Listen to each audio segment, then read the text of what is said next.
हम लोग इंग्लिश के बारे में बात करेंगे, इंग्लिश लिटरेचर के बारे में, ठीक है।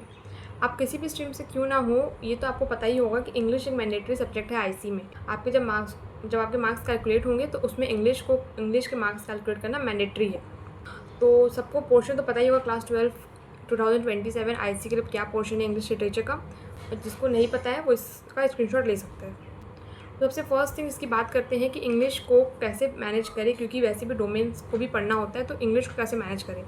तो आप यहाँ पे क्या कर सकते हैं, तो 1 मंथ के अंदर 4 वीक्स होते हैं प्लस 3 डेज़ होते हैं।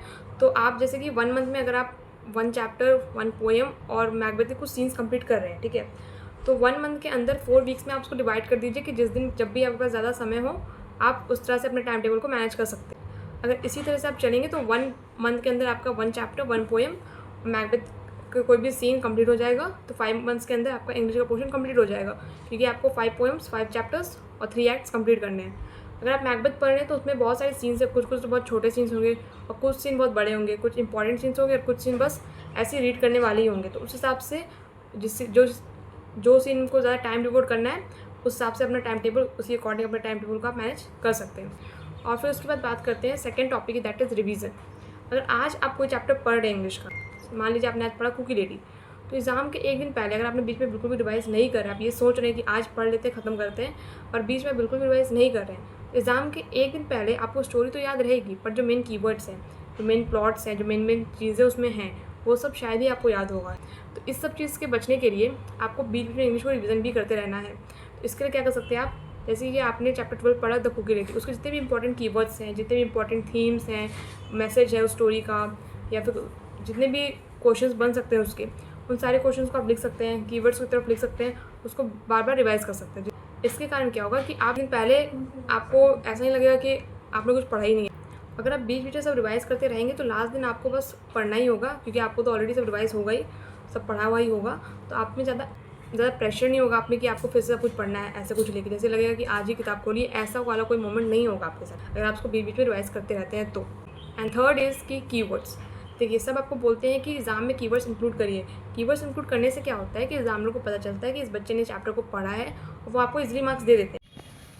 सो कीवर्ड्स की अगर बात करें, जैसे कि यहाँ पे लिखा हुआ है कि तारापदा वॉज ऑफ 15 और 16, अगर आप 15 और 16 की जगह ये लिखते हो कि he was a teenager, तो वो कीवर्ड नहीं होगा। अगर आप 15 और 16 लिखते हो तो वही कीवर्ड होगा।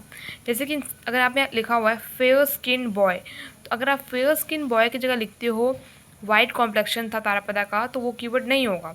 ये फेयर स्किन बॉय ही कीवर्ड होगा। जैसे कि यहाँ पे और कीवर्ड्स दिखाते हैं, जैसे कि he was a complete origin, he was a darling of all, तो यही सब कीवर्ड्स होते हैं जिनको आपको अपने आंसर्स में इंक्लूड करना होता है। तो आप भी अंडरलाइन कर लें और बीच बीच में रीड करते जाएँ।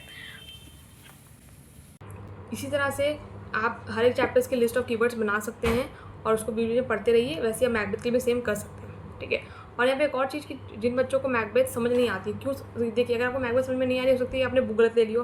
आप अगर सिर्फ शेक्सपियरियन लैंग्वेज पढ़ रहे हैं तो आपको हो सकती है मैकबेथ समझ में ना आए, तो आप एक ऐसी बुक खरीदें इसमें शेक्सपियरियन लैंग्वेज है, उसके बगल में ही इंग्लिश का ट्रांसलेशन भी है, तब आपको वो ईजिली समझ में आएगा। और वही बुक ज़्यादा अच्छी भी रहेगी, क्योंकि आप पहले इंग्लिश में समझ लेंगे कि वो शेक्सपियरियन लैंग्वेज में जो भी बातें लिखी वो एक्ट में हो क्या रहा है, वो सीन्स में हो क्या रहा है, आपको पता चल जाएगा इंग्लिश ट्रांसलेशन पढ़ के, ठीक है। और फिर कीवर्ड्स के लिए आप शेक्सपियरियन लैंग्वेज के वर्ड्स को अंडरलाइन कर सकते हैं, ठीक है। तो उसके लिए आप ये वाली बुक प्रेफर कर सकते हैं। लेफ्ट साइड में आपको शेक्सपियरियन लैंग्वेज मिल जाएगी जिससे आप अपने कीवर्ड्स अंडरलाइन कर सकते हैं, और राइट साइड में आपको सिंपल लैंग्वेज मिल जाएगी। और अगर आपको सिंपल लैंग्वेज में कहीं प्रॉब्लम आती है तो आप गूगल का ट्रांसलेशन यूज़ कर सकते हैं। लास्ट और बहुत ही इंपॉर्टेंट पार्ट जो इस वीडियो का है वो है टाइम मैनेजमेंट। स्टूडेंट्स को आता सब है फिर भी उनका पेपर कंप्लीट क्यों नहीं हो पाता है, देखिए इसके पीछे रीज़न क्या हो सकता है। देखिए वो टाइम को अच्छे से मैनेज नहीं कर पाते। अब टाइम को मैनेज क्यों नहीं कर पाते, क्योंकि अब बोर्ड जो आपसे है वो डायरेक्ट क्वेश्चंस नहीं पूछ रहा है। बिफोर 2026 लाइक 2025 में कॉम्पिटेंसी 25% थी, 2026 में board that I have given उसमें कॉम्पिटेंसी 40% हो गई। आपके समय में कॉम्पिटेंसी आपके समय में बढ़ेगी, कम तो नहीं हो। तो बोर्ड अब आपसे डायरेक्ट क्वेश्चंस नहीं पूछ रहा है कि हु वॉज तारापदा, जैसे कि चैप्टर 11 अतिथि में हु वॉज तारापदा, वो आपसे ऐसे क्वेश्चंस नहीं पूछेगा, ठीक है। वो आपसे ऐसे क्वेश्चंस पूछेगा कि तारापदा में अल्टरनेटिव एंडिंग क्या हो सकती है, या तारापदा में अल्टरनेटिव हैप्पी एंडिंग क्या हो सकती थी, ठीक है। जब बोर्ड्स आपसे ऐसे क्वेश्चन पूछता है तो आप वहाँ पे डायरेक्ट नहीं लिख पाते, आपको सोचना पड़ता है वहाँ पे। तो पहले आप उसको सोचेंगे कि इसमें क्या लिख सकते हैं, फिर सेकेंडली आप उसमें कुछ कुछ कीवर्ड्स इंक्लूड करेंगे, थर्डली आप कड़ी से कड़ी जोड़ेंगे कि पहले ये पॉइंट लिखेंगे, फिर ये पॉइंट, फिर ये पॉइंट, और फिर फोर्थ आपको उसको लिखना भी पड़ेगा। तो दिस कंज्यूम्स टाइम। तो जिस स्टूडेंट की क्रिटिकल थिंकिंग डेवलप्ड होगी वो तो इसको आसानी से 10-15 मिनट्स में लिख लेगा, पर द स्टूडेंट उसी दिन लिख रहा होगा वो चीज़, तो उसके लिए टाइम लगेगा। तो वो कुछ बच्चे उसमें 30 मिनट्स या उससे ज़्यादा भी इन्वेस्ट कर देते हैं, ठीक है।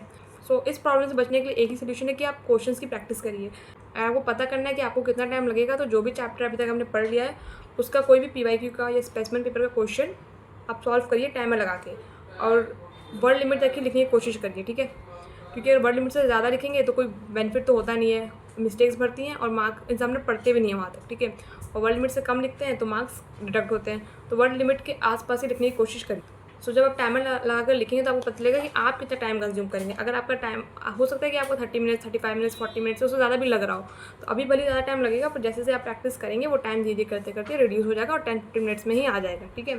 तो अगर आप ऐसे प्रैक्टिस करेंगे तो एग्ज़ाम में भी आपको 10-15 मिनट्स ही लगेंगे, और अगर आप बिल्कुल भी प्रैक्टिस नहीं करते तो एग्ज़ाम में बहुत चांसेस है कि आपको ज़्यादा टाइम लगेगा और फिर आपका पेपर भी मिस हो सकता है। वो बच्चे यहाँ पर रिलेट कर पा रहे होंगे जिनका क्लास 10th में इंग्लिश का पेपर छूटा था। सो इस वीडियो में इतना ही, और if you want a separate video on any other topic regarding class 12, कोई भी अगर आपके पास क्वेरी है तो आप नीचे कमेंट डाउन कर सकते हैं।